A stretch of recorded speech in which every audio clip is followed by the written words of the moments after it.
Welcome po again dito po sa YouTube channel ng Malago Forum. Sa video po na ito, gusto ko pong share sa inyo ang mga information tungkol po sa bagong Forest Environment Tax na bagong tax collection na ginagawa po sa ngayon ng Japan government.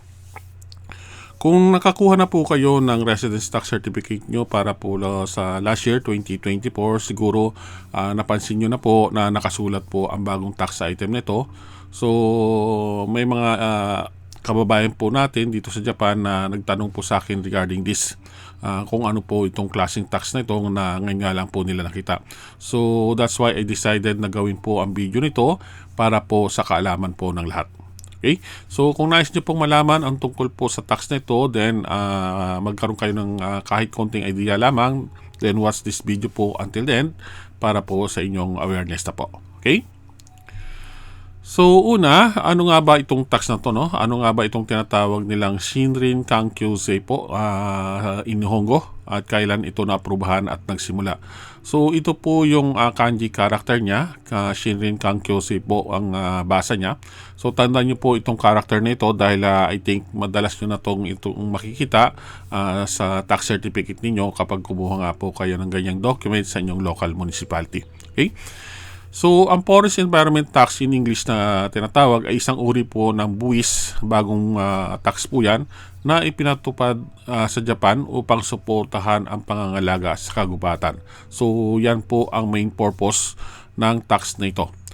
Ito po ay inaprubahan daw ng mga mambabatas dito sa Japan noong year 2018 pa bilang bahagi ng kanilang tax reform plan, at nagsimula itong ipa-implement noong nakarang taon po, April 2024. Then ang tax na ito ay dinadagdag lamang po sa individual na binabayaran po nating residence tax.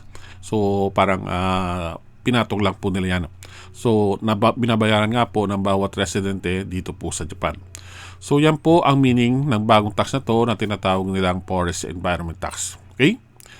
So punta naman tayo kung magkano yung dapat i-contribute or babayaran natin with regards to this new tax po. So ayon po sa mga information na kumakalat sa ngayon, ang bawat mamamayan sa Japan ay sisingilin daw po nila ng 1,000 yen lamang po bawat taon bilang bahagi ng Shinrin Kankyusei or bagong tax nga po na ito. So ang halaga na ito ay dadagdag nga lang po sa residence tax na binabayaran ng mga residente dito sa Japan kada taon. So ito ay isang flat rate po, no? Ibig sabihin pare-pareho po tayong babayaran at hindi po yan magbabago, not unless kung magkaroon sila ng revisions sa tax nito, baguhin nilang batas na itataas nila. So as long na hindi po yan magkaroon ng revision o pagbabago sa batas, then starting this year or last year po ay 1,000 yan po ang babayaran natin lamang per year. Okay? Then pare-pareho po ang babayaran ng bawat individual. So wala pong relation dito kung magkano yung annual income niya. Meaning malaki man o maliit ang inyong annual income, then pare-pareho tayong magbabayad lamang po ng 1,000 yan. Okay? So, bagamat tila maliit lamang po ang halaga na 1,000 kada taon, kapag pinagsama-sama po natin yan, pinagsama-sama po lahat ng nagbabayad ng buwis sa buong Japan, then malaki po ang pondo makukolekta nila upang magamit nga po sa mga project para po sa pangangalaga at pagpapabuti ng kagubatan ng Japan nga po. Ang simpleng contribution nito ay makatulong po ng sa malalaking layunin po ng Japan sa pagpapanatili po ng kanilang magandang kalikasan nga daw po. Okay? So makikita nyo po ang tax item nito sa residence tax certificate nga po kapag kumuha kayo halimbawa for year 2024 na makukuha nyo po sa local municipality kung saan kayo nakatira dito sa Japan. Okay? Then maaring wala pong nakasulat na 1,000 yen doon sa residence tax. Kapag ganun po yon, ibig sabihin is pinagsama na po nila yung 1,000 yen doon sa residence tax amount na binayaran po ninyo. Okay? Pag ganun na walang item na nakasulat, ganun po, maaring ganun ang ginawa ng local municipality po ninyo. Then, punta naman po tayo kung sino ang magkukolekta at saan mapupunta itong tax na babayaran nga natin para po sa kalikasan nga daw po nila. So, ang buwis ay kukolektahin po ng mga local municipality, mga local pamahalaan po at prefectural government po dito sa Japan. So, kung saan kayo nakatira, yung local municipality ninyo, doon po sila po magkukolekta niya. Ito ay kasama na po sa annual local local or residence tax na binabayaran nga po natin. Then pag nakolekta nila yan, isa-separate lang nila yung 1,000 yan. Okay? Sa ganitong parang po, mas madali ang proseso ng pagkukolekta ng pagbabayad nga daw po, pagkukolekta ng tax para nga po dito sa bagong tax program nilang ito. Okay? Then, ang tax na ito ay isang mahalagang hakbang nga daw po nila upang mapabuti hindi lamang po yung kalikasan, kundi pati na rin po ang buhay ng mga tao sa rural area o sa mga province. Sa pamamagitan ng tax na ito, makakalikha po ng mas maraming opportunity, magagandang trabaho, mapabuti po yung kalikasan, at maipapakita po ng ang pananagutan po ng bawat mamayan dito sa Japan with regards po sa pangangalaga po ng kanilang kapaligiran. Okay? Punta naman po tayo sa mga target project na naisisagawa ng Japan government kung saan nga nila gagamitin itong tax money na kolekta nila. So, layunin po ng tax na ito ng tiyaking mapangalagaan nga po ang mga kagubatan Japan na may mahalagang papel po sa pagbibigay ng malinis na hangin, malinis na tubig at pagprotekta laban po sa mga sakuna tulad ng landslide at pagbabaha po.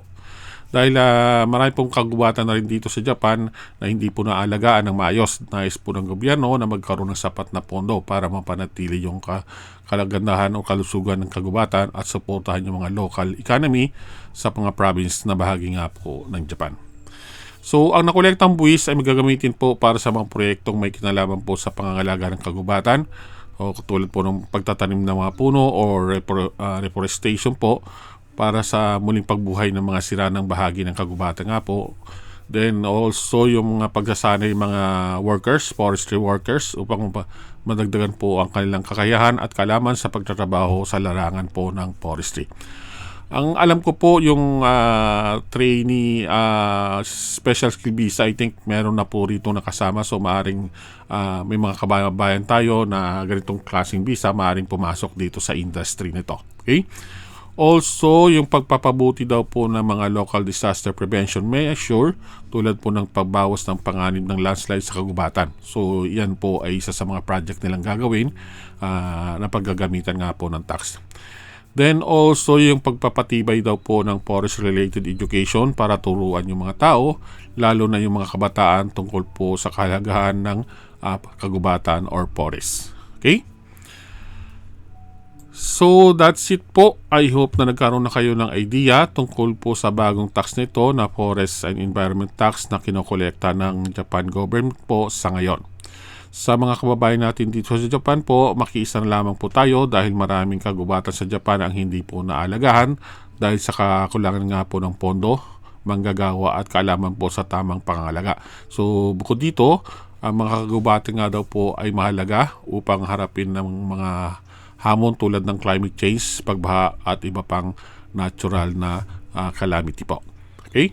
So, kailangan din po ng Japan na mapanatili ang mga kagubatan upang maipasa ito sa sunod na generation at masiguro yung balancing ecology nila. Okay? So, that's it po. Maraming pong salamat sa inyong pakikinig.